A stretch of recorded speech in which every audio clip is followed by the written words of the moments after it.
So I'd like to have you all take a moment and remember the anticipation of the first week of school. Think about it, the new clothes, the new textbooks, the new classroom, the new professor. Everything is different and exciting and fresh.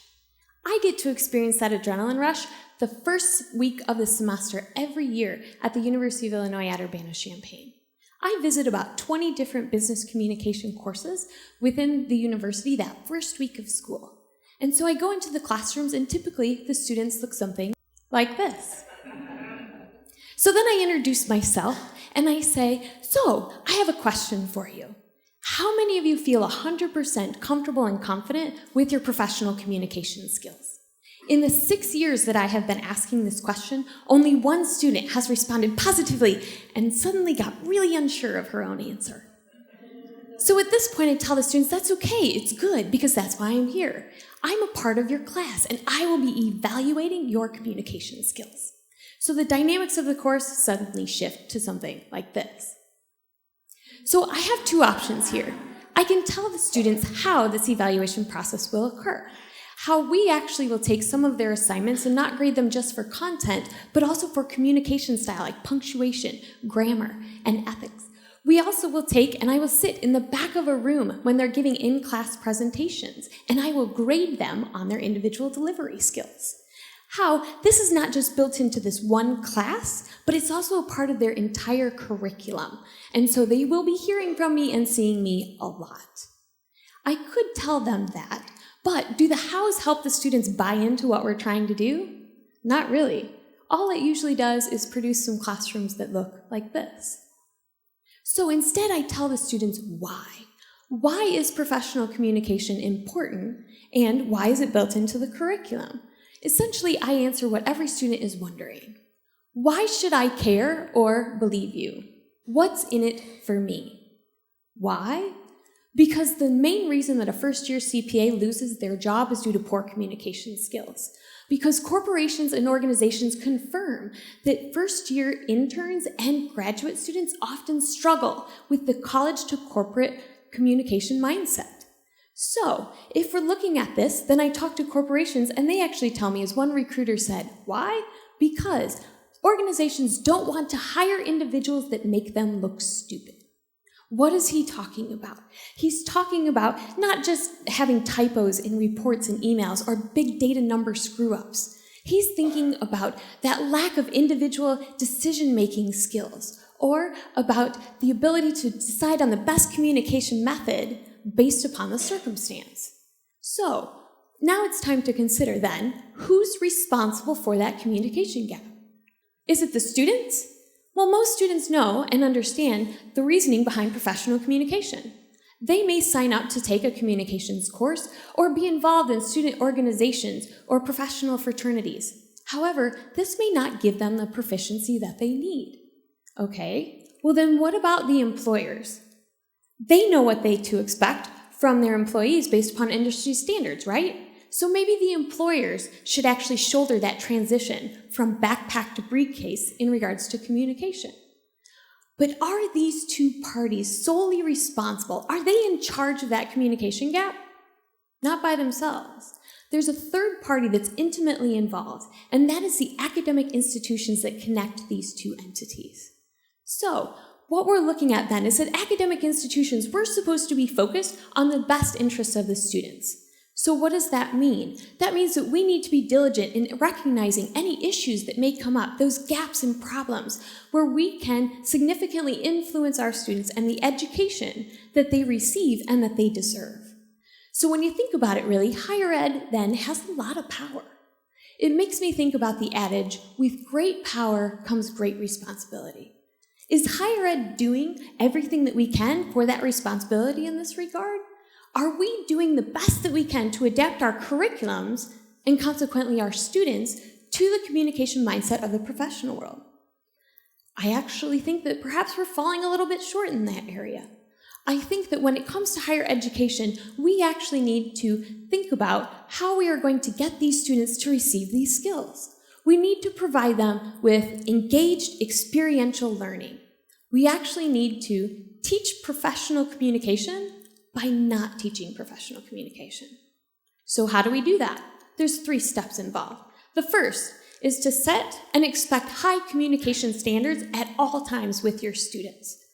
So this is especially important for students to practice when they are seeking information, sharing information, looking for opportunities and feedback, or encountering issues. I oversee 60 sections of student classes each semester, so at any given point, any of those 600 students could be contacting me. Initially, I realized there were some problems coming involved when I started to receive emails that looked like this. They thought we were friends. They forgot about capitalization or punctuation. They thought that sending 3 emails in the middle of the night was better than just 1. So, if they're communicating this way with the person who's going to be evaluating their communication skills, that probably means that they think it's okay to communicate that way in regards to an organization. There needs to be an understanding and respect for the other person's position, as well as their time and effort. So, how do we do this? I actually set a new rule. I told the students that if they want to contact me via email and they actually want to reply, there's a few things that they need to include. That means their name, the professor's name, the course number, the course meeting time. They also have to use proper grammar and punctuation. If they don't have those items in the email, then they don't get a response from me. It may seem harsh, but I'll tell you what, the students are learning, and they're understanding and respecting that. Within a month of implementing this policy, I received significantly less vague emails. I actually got the information that I needed from the students in order to provide them with the help that they need. And so I set that bar high, and the students, as I assumed they could, they rose to meet it. You just have to set the expectations and hold them to it at all times. If you don't do that, then it can get a little confusing, just like you can see in this student paper. In a group paper, the student wrote in there, "I have no clue what this person is trying to say." The second part that we need to look at is to introduce ambiguity. So what does this mean? I had a student tell me once, "You told us to use our own judgment, but you didn't tell us exactly how to do that." Ambiguity introduces students to thinking on your own. Companies don't want robots. They actually want individuals who can see problems and create solutions, right? So as higher education, that's a part of our job, to help students build their creativity and innovation when it comes to goal accomplishment. It can be really hard to foster those concepts, though, in a world full of instant gratification and knowledge. Our students often want mimicry when it comes to communication. I've had students tell me before, "Just tell me what to do and how to do it, and I will."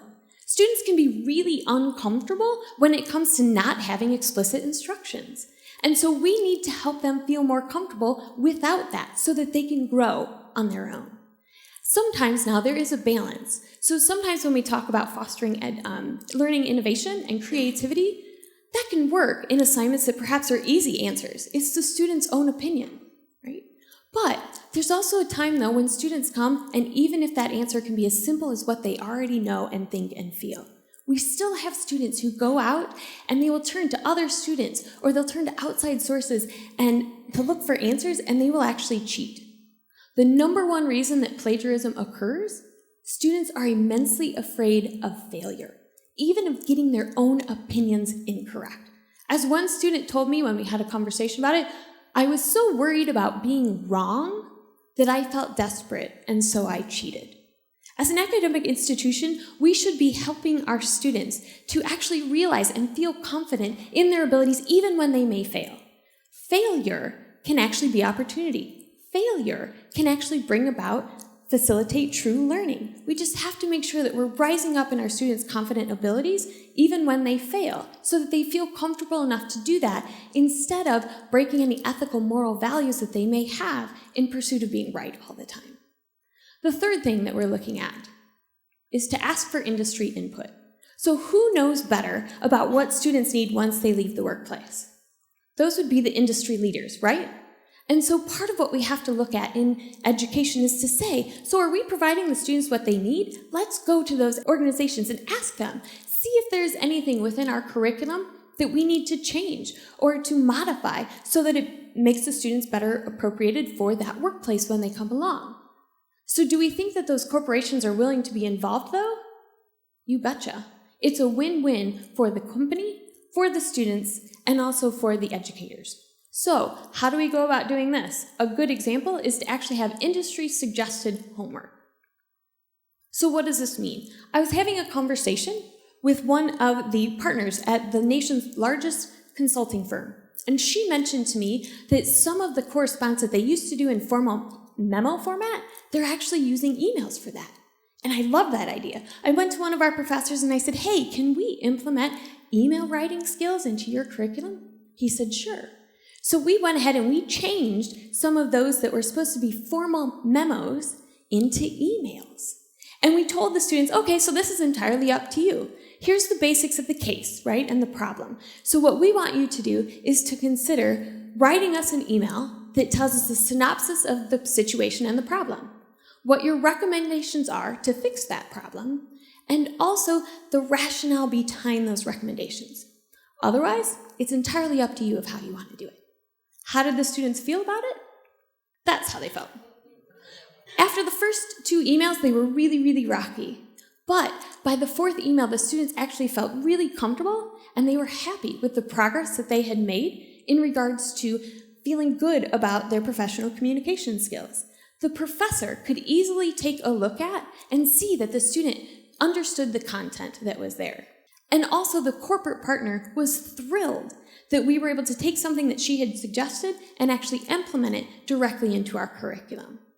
So I think that it is a privilege to be a part of higher education and to be a part of the students' learning process. So if we actually are able to implement these 3 things and take a look at how we can bridge that gap between the corporate and collegiate realms, we can enhance the educational environment, and then we can be truly successful. Or, as I saw at the bottom of one student's paper where he's really excited about his final number, bam, automatic A. Thank you.